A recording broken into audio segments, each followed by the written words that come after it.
Assalamualaikum warahmatullahi wabarakatuh. Selamat datang teman-teman calon programmer di channel programmu. Setelah kemarin kita sudah belajar tentang beberapa cara untuk mengcoding ya, mengcoding tentang SQL. Nah, sekarang kita akan belajar tentang yang namanya relasi. Nah, mungkin teman-teman udah belajar ya kemarin tentang ERD. Nah, sekarang ini ada sangkut pautnya dengan ERD. Ya, jadi salah satu manfaat teman-teman belajar ERD adalah agar teman-teman paham ketika mencoba menghubungkan beberapa tabel gitu. Nah, kita langsung aja ya kita bahas tentang relasi. Yang pertama, untuk deskripsi, ya nanti kita akan membahas tentang deskripsi relasi, konsep entitas, atribut. Nah, ini kan sama ya seperti yang ARD itu. Kemudian sifat-sifat dasar relasi, ada key juga, integritas gitu. Yang hampir semuanya ini udah teman-teman pelajari di materi RD gitu ya. Apa itu relasi? Relasi itu merupakan hubungan yang terjadi pada suatu tabel dengan tabel lainnya yang mempresentasikan hubungan antar objek gitu. Jadi ya bisa disimpulkan eh, menghubungkan antara dua tabel gitu aja sih. Ya bisa disimpulkan relasi itu penghubung antar tabel dengan tabel lainnya, yang mana tabel tersebut memiliki data yang berhubungan di dunia nyata, misal untuk mengatur operasi suatu database. Ya, mungkin contoh gampangnya itu misal seperti kasir. Kan ada outputnya berupa struk apa namanya? Struk belanja. Nah, di struk belanja itu juga merupakan relasi dari beberapa tabel. Ya, nanti kita contohkan aja ya.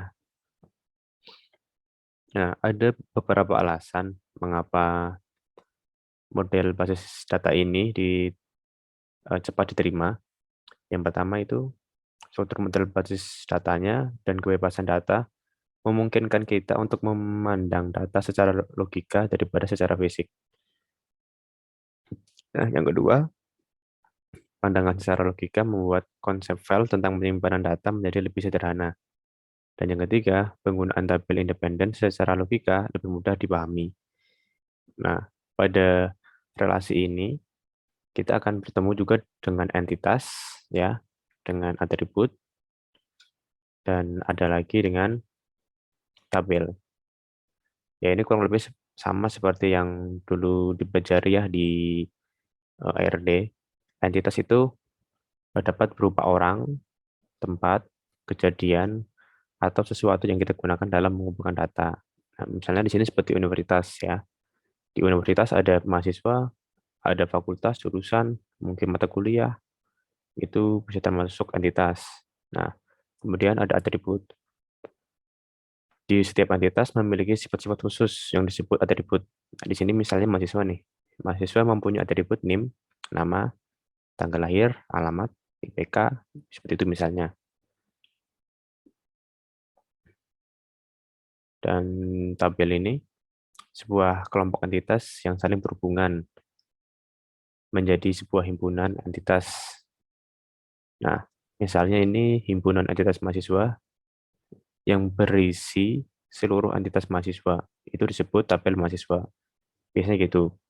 Kalau misalkan himpunan mata kuliah yang berisi tentang semua mata kuliah, itu biasanya disebut dengan tabel mata kuliah. Misal, kalau di kasir gitu, misal produk.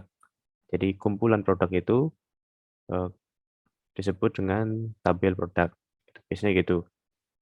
Soalnya istilah himpunan entitas dan tabel itu hampir memiliki arti yang sama.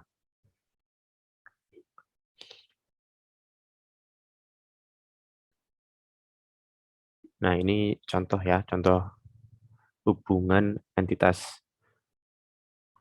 Di sini ada nomor mahasiswa, nama, alamat, IPK. Nah, yang di atas ini disebut atribut. Kalau misalkan teman-teman sudah mencoba praktek coding ya, kemarin kan kita membuat tentang tabel mahasiswa misal. Itu ada atribut name, atribut alamat, nah itu namanya atribut.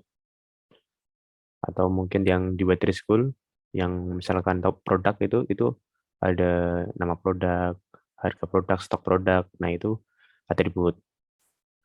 Nah, sifat-sifat tabel relasi, sebuah tabel seolah-olah merupakan struktur dua dimensi yang terdiri dari baris dan kolom. Setiap baris atau tabel, baris itu ya yang tadi kan ada baris nih, tabel. Kita sebut aja baris.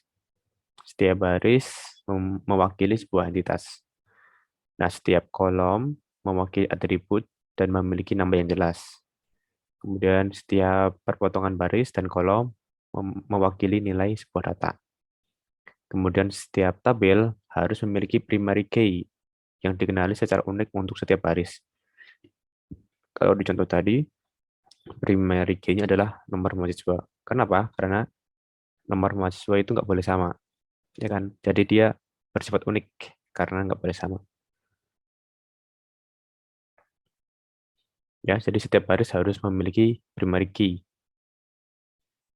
Kemudian semua nilai pada kolom harus sesuai format data. Itu. Kemudian setiap kolom memiliki jangkauan nilai tertentu yang dikenal sebagai domain atribut. Kemudian setiap baris membawa informasi yang menggambarkan suatu kejadian entitas. Kemudian kemudian yang terakhir, urut-urutan baris dan kolom bukan hal penting untuk database. Jadi di poin 6 ke 7 ya, kan masing-masing atribut itu mempunyai jenis data sendiri, punya panjang nilai sendiri.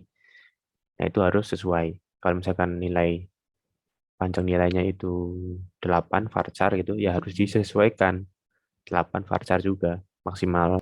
Misalnya seperti itu. Nah, kunci. Sekarang kita akan membahas tentang key atau kunci. Ya, tadi kan kita udah membahas tentang primary key ya. Di ERD kemarin, di video yang sebelumnya, kita kan udah membahas masing-masing kunci ya. Jadi kita akan mengingat sedikit ya tentang kunci lagi. Ya, masing-masing macam-macam kunci. Di sini ada super key, candidate key, primary key, secondary key, dan foreign key. Nah, yang akan sering kita jumpai ya primary key dan foreign key. Karena ketika teman-teman mau membuat database, ya kurang lebih menggunakan primary key dan foreign key. Biasanya seperti itu. Untuk primary key, kalau di MySQL, itu warnanya kunci warna emas. Kalau FK ya, atau foreign key, itu biasanya bentuknya kunci warna silver.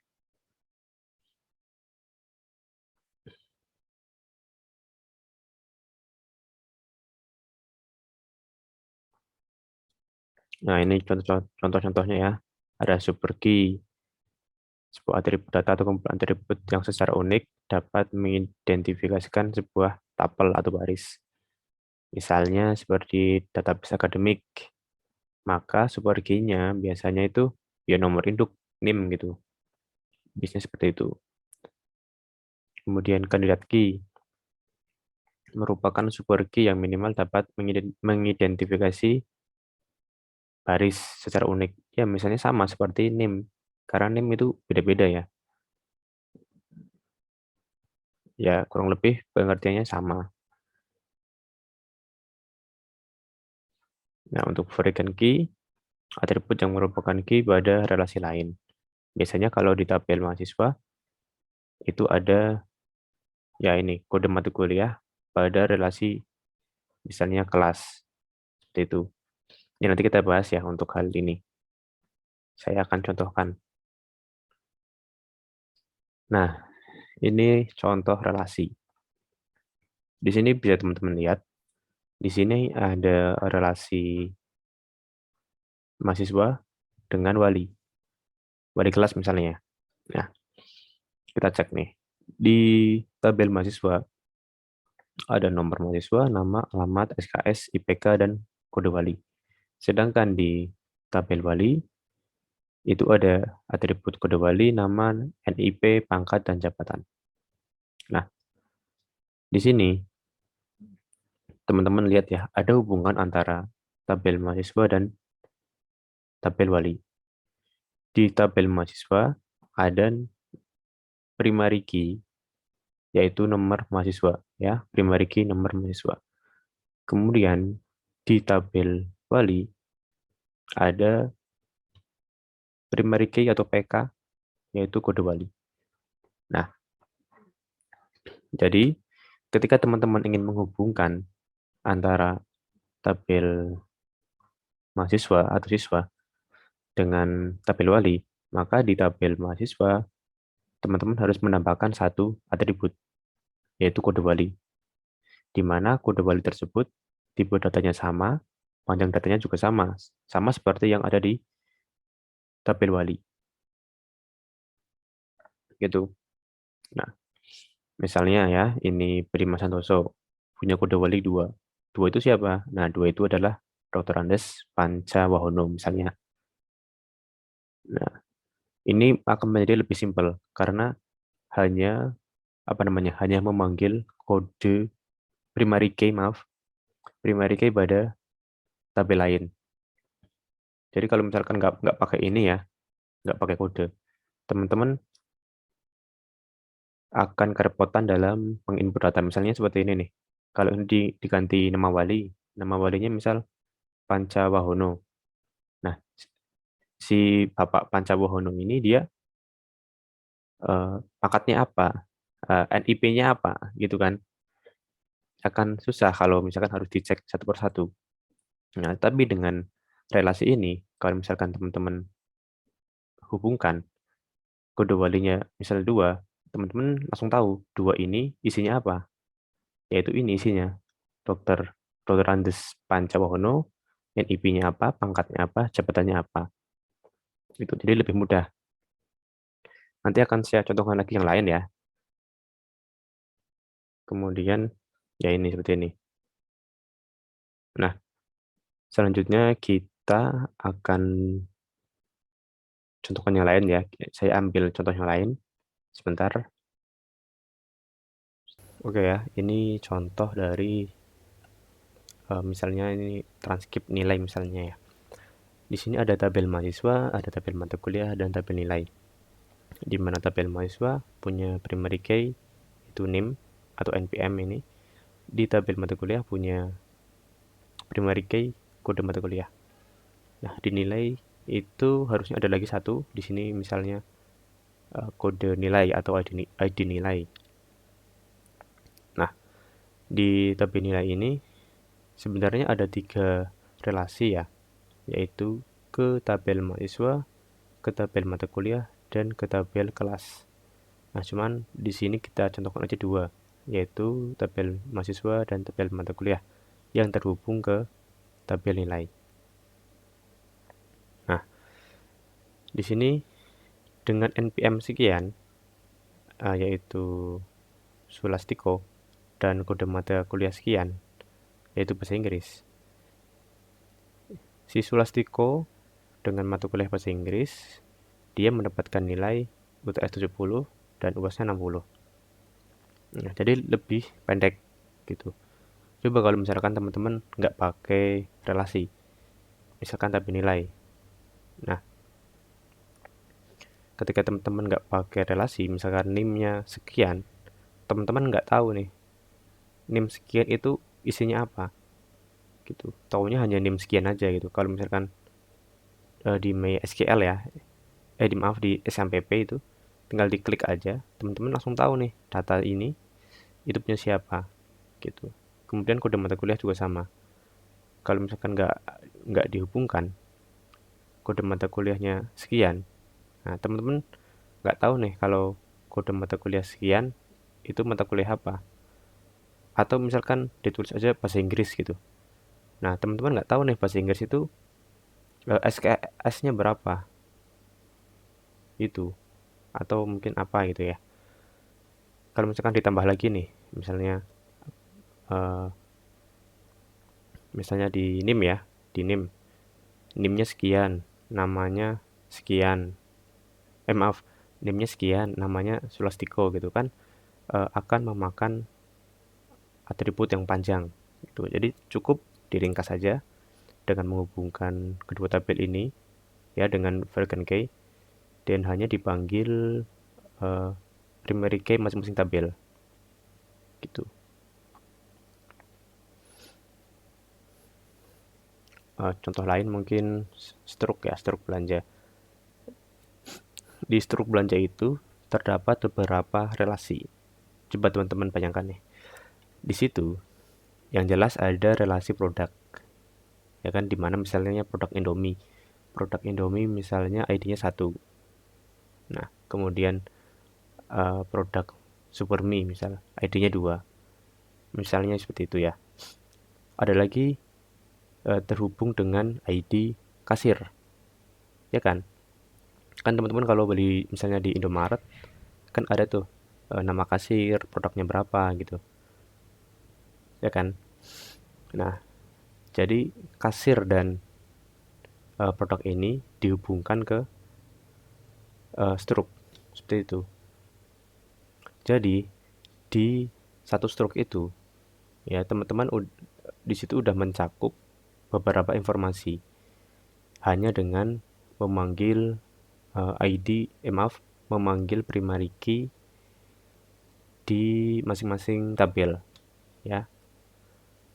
Gitu. Jadi misalnya ini nomor produknya. Ini nomor kasir. Nomor kasir satu, produk satu. Kalau teman-teman diklik produknya, teman-teman langsung tahu produk tersebut, misalnya Indomie, dengan harga berapa, stoknya berapa.